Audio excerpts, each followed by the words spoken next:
Eu queria levantar uma bola aqui para vocês, que também é uma discussão bastante interessante sobre o trabalho do scout, cara.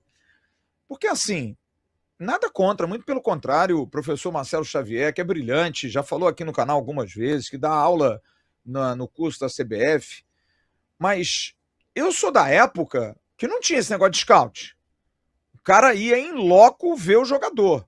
Ele olhava o jogador, tinha informações, você tinha uma rede de informações, né? Você, porra, tinha um cara no Nordeste, tinha um cara na Europa, você pegava o avião, por exemplo, algo que a gente reclamou do Marcelo Santana, e que, por exemplo, para resolver a situação do Sousa, tem que pegar um avião e ir lá.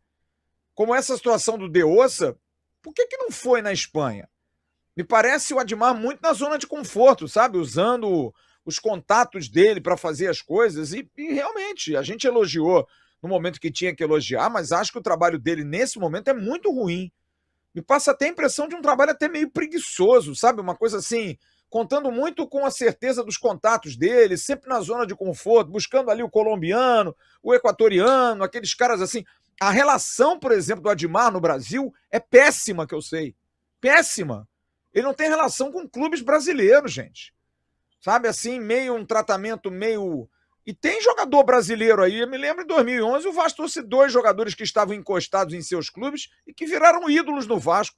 Alexandro no Inter e o Diego Souza no Atlético Mineiro, porra. Por que o Vasco não pode buscar um jogador no Atlético? Por que o Vasco não pode botar um jogador do Cruzeiro? Ah, mas eles vão ser reservas lá. O que interessa? Qual é o problema? Problema nenhum, cara. Buscar só porque habla, só porque é minha zona de conforto, então eu acho que há um. E isso está sendo observado, tá? Está sendo observado. Tem gente dentro do Vasco que está meio assim. Agora, botando a responsabilidade nos scouts, também no Felipe. Todo mundo sabe disso. As pessoas ficam nessa lógica de que, o que o Felipe faz no Vasco? Vamos mais uma vez explicar. Eu não tenho procuração nenhuma com o Felipe, zero. O Felipe, ele faz o anti-marketing porque ele quer, porque eu acho que se ele tem alguma coisa boa, e deve ter, porque essa questão de, ele é amigo do presidente, por isso que ele está lá. Não acredito, até porque o próprio Pedrinho nos disse em entrevista que achava realmente que o Felipe deveria se comunicar mais. O Felipe é o maior campeão. Aliás, deve ter discussão lá dentro entre ele e o Luizinho, lá dentro do departamento de futebol, quem é o maior campeão do Vasco. É um cara que tem tamanho para poder, né, fazer as coisas. O Felipe é o diretor técnico, não é o cara que contrata. Pelo Felipe passa, sim, o crivo de alguns jogadores, como pelos scouts e como pelo Admar. Quem contrata é o diretor executivo. O Felipe não tem nem trato com clubes para buscar lá, enfim. Agora, vocês acham que se vamos demitir o Felipe vai resolver o problema do Vasco? Não vai, gente. Não vai, porque eu vou colocar uma coisa aqui, questão de scout, para a gente discutir. O Cláudio Spinelli foi contratado porque ele tem ótimos números, cara. Ele tem um baita scout. Ou não? Quarto artilheiro argentino da temporada, artilheiro das Américas, fez mais gol do que o Verratti, que jogou no Brasil. Não é um mínimo de um currículo para você trazer? Não valeria ter ido lá, olhar, ver, saber se ele é bom, buscar informações de empresários, de pessoas próximas. Por exemplo, ligar para alguém em Israel. Ele jogou em Israel, ele girou 95 clubes antes de jogar no Independente Del Valle. Entender qual é a do cara. Eu fico vendo, por exemplo, esse Arce, centroavante do Independente Rivadavia. Como é que é o nome lá? É Rivadavia, né? O time que vai jogar com o Fluminense amanhã. Rivadavia. Tem 31 anos de idade esse cara. É hoje o cara do momento. Mas como diria o amigo do Jean lá, momente. Será que não é só agora? Por que esse cara já não jogou no Boca? Por que não jogou em River? A gente tem que pensar um pouquinho disso. Tudo bem que ele é paraguai, mas por que a gente não pensa um pouquinho nisso também? Então eu queria discutir um pouco essa questão dos scouts também, Jean e Caio. Até que ponto a gente deve confiar plenamente de que números são fundamentais? Você chega lá, o Jean Faísca joga na República Tcheca e fez 732 gols na temporada. Porra, esse cara é um monstro, cara. Porque, por exemplo, o João Mercado, tá todo mundo dizendo para não trazer o João Mercado porque ele tem 17 gols na temporada. Mas será que você não está contratando a característica? O jogador de lado de campo que a gente não tem para arrastar? O De Ossa. Pô, o De Ossa nem para a seleção foi, mas será que não é o jogador da característica? É porque eu acho que se contrata muito. O exemplo do Sousa. Se contratou o Sousa para jogar como titular no Vasco. Ontem já deu para ver, gente. O Sousa é muito bom, mas não pense que o Sousa vai substituir o Jair. Eu e Jean falamos isso aqui há umas 2 semanas atrás. Ah, vai jogar Sousa, Jair. Calma que não vai jogar, cara. São 2 características diferentes. Não vai jogar. Eu queria saber de vocês dessa questão de scout, de análise. Qual é o critério que vocês têm que usar para contratar? E aí, Jean? Vamos lá, eu quero discutir primeiro a contratação do Spinelli. Eu tô com o currículo do Spinelli aqui, tá? Vamos lá. 28 gols em 50 partidas no Independente Del Valle em 2025. Isso não se discute. Isso é absurdo. Ótimo. 2024, no Defensor Sporting do Uruguai. 18 jogos, 9 gols. Pouca minutagem, meio gol por jogo. No time de Israel, 10 jogos, 2 gols. Em 23, Deportivo Maldonado, 24 jogos, 5 gols. 2023, 2022, Lanús, 16 jogos, 0 gols. 2020/21, FC Cooper, 29 jogos, 3 gols. Onde é que eu quero chegar? O ano dele foi a exceção, não foi a regra. O Spinelli nunca teve esses números. Tá? Quando você brinca do futebol é momensi, que é aquele... Só para o Caio entrar na nossa brincadeira aqui. Tem um amigo meu que diz que fala italiano, Caio, e diz que futebol é momensi. E essa palavra nem existe no vocabulário italiano, é só para tirar uma onda mesmo. Então, assim, contratar o Spinelli por... Gente, ele tem 29 anos. Eu tirei um recorte aqui de 8 anos de carreira.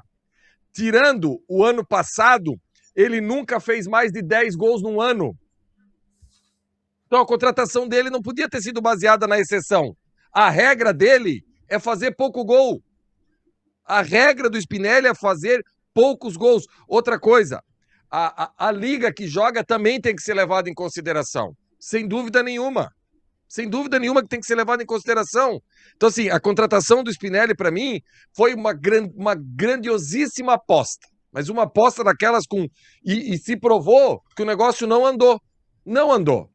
A contratação do Spinelli, e eu bato nessa tecla, eu não estou nem aí se o torcedor concorda comigo ou não concorda, porque o meu travesseiro é o aqui.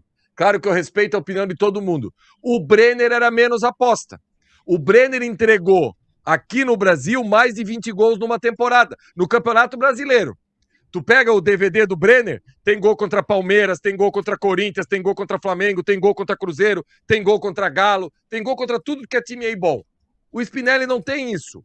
Tinha lá no Independente Del Valle. E a gente trouxe achando que o cara aí... Pô, gente, a dificuldade que o Spinelli tem para jogar bola. Tem um cara botando no chat aqui. O Jean Faísca pediu o David ontem. Mas no lugar do Spinelli eu peço a minha mãe. A minha mãe podia entrar no intervalo no lugar do Spinelli. Vou pedir quem, cara? No lugar do Spinelli, qualquer um. A véia joga bem, Jean? Meu Deus do céu, bota a minha mãe no lugar do Spinelli, cara. Eu não aguento esse cara. Cruzamento contra o Olímpia, talvez ela cravasse. O Robert Renan. Cara, que coisa... O gol que o Robert Renan perdeu o gol, tem, porra, eu de barriga faço. Pelo amor de Deus. O pastor Jorginho, o Caio talvez, não sei se o Caio vai lembrar, acho que o Caio era muito novinho, mas vai lembrar porque também não faz tanto tempo. O pastor Jorginho teve um momento de loucura e mágica em São Januário, numa Copa do Brasil. Ele enfiou o Rafael Vaz de 9. Ele pegou pro Rafael Vaz e Rafael Vaz, vai lá de 9. E o Rafael Vaz fez o gol ainda. Tem mais essa loucura ainda. Tá?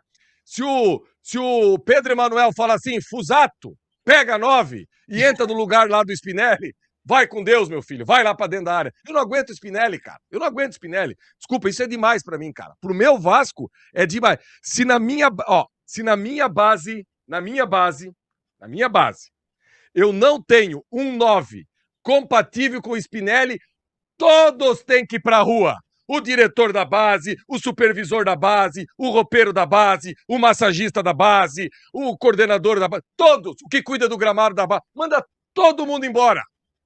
Todo mundo embora. Ou vocês acham que o Diego Minetti, com 16, 17 anos, é pior que o Spinelli? Claro que não é.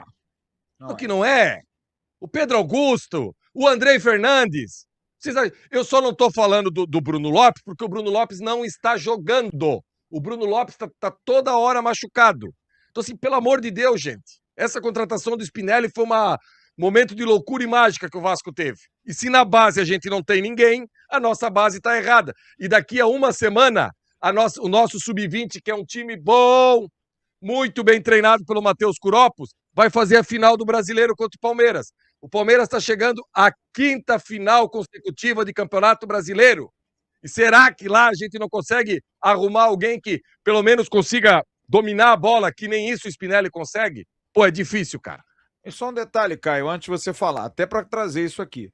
Eu vou trazer números aqui de um jogador que jogou no Colón, fez 5 jogos, não fez nenhum gol. No Nacional do Paraguai, 6 jogos, 2 gols. No Chacarita Júnior, 18 jogos, 1 gol.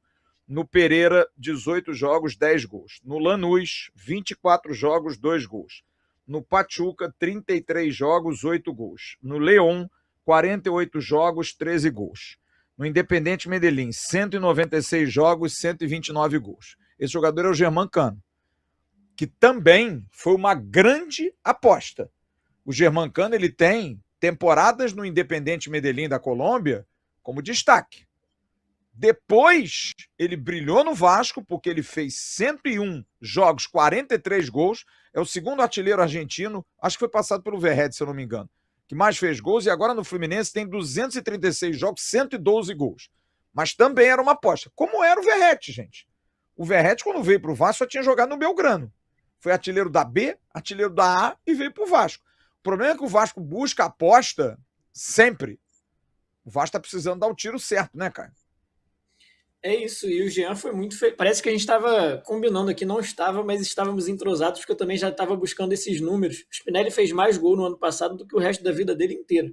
Então, assim, foi completamente fora da curva num time que foi campeão equatoriano, como se fosse o atacante do Palmeiras ou do Flamengo aqui, e que tem, obviamente, muito mais facilidade para fazer gol, porque o seu time é melhor do que o adversário. Isso também deve entrar na análise do scout. Eu acho que faltou profundidade nessa análise de scout do Vasco, nesse sentido do Spinelli.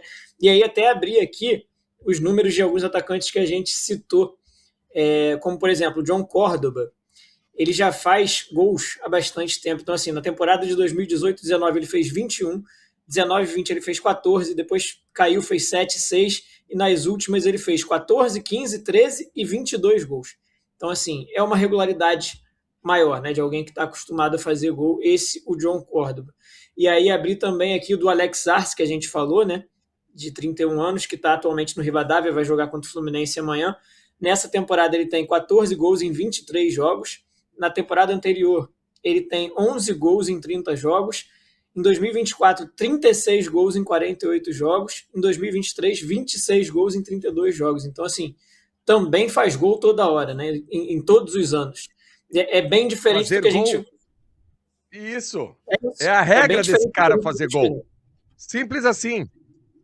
Então, isso o Vasco deve olhar. E o Jean foi perfeito também quando ele fala sobre a base do Vasco, porque não é possível que não tenha, e a gente sabe que tem gente mais capacitada do que o Spinelli para estar no nosso ataque nesse momento. E aí, só complementando o que o Jean falou do Bruno Lopes, que para mim, de todos que a gente citou aqui, tecnicamente, é o que tem o maior potencial, não que os outros não tenham, também são muito bons jogadores, mas o Bruno Lopes sempre me saltou mais aos olhos. Eu acho que falta um pouquinho do Vasco comunicar com o torcedor sobre o que está acontecendo com ele, porque é uma joia da base do Vasco, é um garoto com muito potencial, e o torcedor cobra da gente aqui, por que não fala do Bruno Lopes? Porque o torcedor não sabe, e porque a gente, quando vai buscar informação também, às vezes a gente consegue uma coisa ali ou aqui, mas nada muito explicado, muito claro, porque o Bruno Lopes é uma joia do Vasco, é um jogador que tem muito potencial para se confirmar como profissional de futebol, né? E ser um grande atacante. Então a gente fica ansioso por esse momento, para que ele possa se cuidar e recuperar das lesões que ele teve, se eu não me engano foram musculares as últimas, né? E o Vasco explicar ao torcedor por que essas lesões, como que está sendo tratado, qual a previsão, quando que ele volta, até para o sub-20, mas para fazer esse processo de transição definitiva para o profissional, porque ele precisa ser muito bem cuidado, porque o Rayan a gente não perdeu de vista muito graças ao Diniz, porque se dependesse muito do que foi a fritadeira de base que é o Vasco nos últimos anos, Sim. talvez a gente não tivesse desfrutado do Ryan com a camisa do Vasco do jeito que desfrutou. E quantos Ryans o Vasco não pode revelar aí se o contexto for favorável? Mas se for desfavorável, a gente vai perder alguns Ryans por aí também. E aí, meu parceiro? Gostou desse corte? Então se liga nesses aqui que eu tenho certeza que você também vai se amarrar. O like eu sei que você já deixou. Então agora se inscreve aqui no canal AV+, que é o canal oficial de cortes da plataforma Atenção Vascaínos.